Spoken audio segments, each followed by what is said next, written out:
ઉમરાળા તાલુકા કોંગ્રેસ સમિતિ દ્વારા ખેડૂતો અને ખેતીને લગતા પ્રશ્નોના નિરાકરણની માંગ સાથે ઉમરાળાથી ભાવનગર સુધીની પદયાત્રા યોજી જિલ્લા કલેક્ટરશ્રીને આવેદનપત્ર પાઠવી રજૂઆત કરી હતી.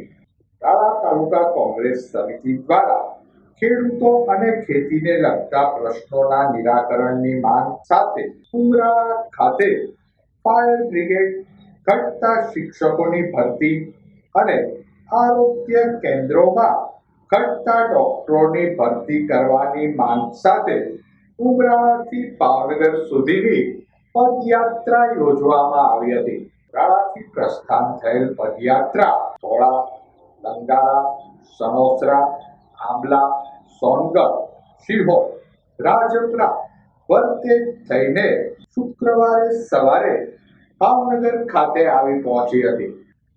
બાગ સર્કલમાં પ્રસ્થાપિત મહારાજા કૃષ્ણકુમારસિંહજીની પ્રતિમાને પુષ્પાંજલિ, આ ઉપરાંત શહેરના જસોનાથ સર્કલ ખાતે પ્રસ્થાપિત ડોક્ટર બાબા સાહેબ આંબેડકરની પ્રતિમાને ફૂલહાર કરવામાં આવ્યા હતા.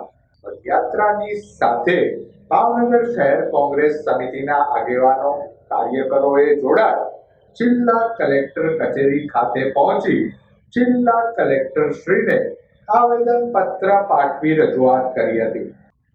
યાત્રામાં ઉમરાળા તાલુકા કોંગ્રેસ સમિતિના આગેવાનો, કાર્યકરો સાથે ભાવનગર શહેર કોંગ્રેસ પ્રમુખ લાલબા ગોહિલ સહિતના આગેવાનો જોડાયા હતા. ચોમાસું માથે છે, સક્રિયતા ના આરે છે.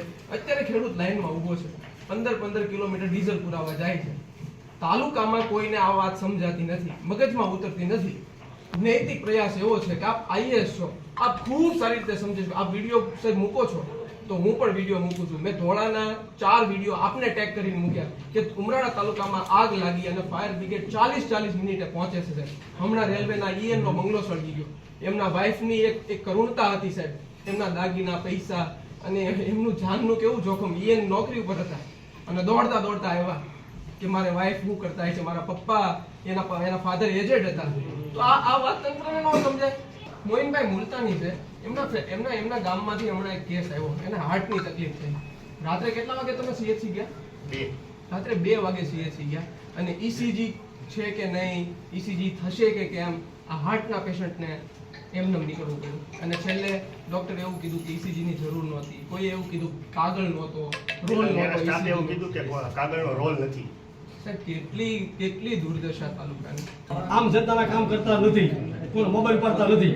ધારાસભ્ય કાગળ પર છે ખાલી, બીજું કઈ એમાં છે નહીં. અધિકારી થોડું કહો. તાપમાનમાં 3 દિવસથી ચાલી છે, પગમાં ફરફોલા પડ્યા છે. આ જેટલા ફરફોલા પડ્યા ને એટલા કાગળ છે. અને તમારી પાસે અપેક્ષા છે કે ફરફોલાનું ઋણ આપ ચૂકવશો. તાલુકાને સાહેબ ખરેખર બહુ જરૂર છે, સિરિયસલી લેવા. તમે પ્રાયોરિટી બની આ લોકો આપણી પાસે અપેક્ષા છે.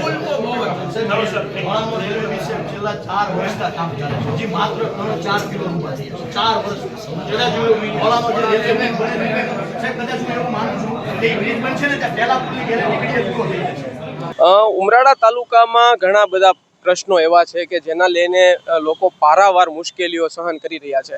અમે તાલુકા લેવલે ઘણા બધા પ્રયત્નો કર્યા અને ઘણો સંઘર્ષ કર્યો કે ખેડૂતોનો, ખેત મજૂરોનો, સામાન્ય નાગરિકોના, વિદ્યાર્થીઓના પ્રશ્નોને ઉજાગર કરી શકાય. પણ સતત નિરસતા દાખવતું આ શાસન, આ તંત્ર એ સાંભળવા જાણે તૈયાર જ ન હોય એવી રીતે વલણ અપનાવ્યું. એટલે અમને ફરજ પડી કે ઉમરાળાના મુખ્ય 4 પ્રશ્નો લઈને આજે અમે પદયાત્રા ઉમરાળાથી ભાવનગર, જેનું નામ આપ્યું હતું અમે સમસ્યાથી સમાધાન સુધી. આ 4 એવા મુખ્ય પ્રશ્નો હતા.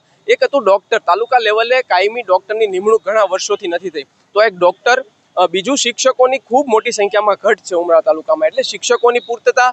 ત્રીજું છે ફાયર સ્ટેશન. ઉમરાળામાં હમણાં ધોળા, લંગાળા, ઉમરાળા જેવી ઘણી સ્થળે આગ લાગવાની ઘટના બની, ત્યારે એવું બન્યું કે ફાયર બ્રિગેડને આવતા બહુ ઝાઝો સમય લાગ્યો. વલભીપુર અથવા શિહોરથી ફાયર બ્રિગેડ આવે તો આ કેટલી ગંભીર સમસ્યા કહેવાય. આ 21મી સદીના યુગમાં કોઈ ખેતર હળગે અથવા કોઈ ખેડૂતનું ઘર હળગે, કોઈ ખેત મજૂરનું ઘરવખરી સળગે અને ફાયર સ્ટેશન 40 મિનિટ ન પહોંચે. એટલે ત્રીજો મુદ્દો અમારો ફાયર બ્રિગેડ હતો. અને ચોથો મુદ્દો ડીઝલ. ખેતીની સિઝન છે, જેઠ મહિનો માથે છે, ખેડૂતોને ખેડ કરવી છે, પણ આ સરકાર ડીઝલ માટે ક્યાંક ને ક્યાંક લાઇનમાં લખાવી રહી છે. ખેડૂતો વલખા મારી રહ્યા છે.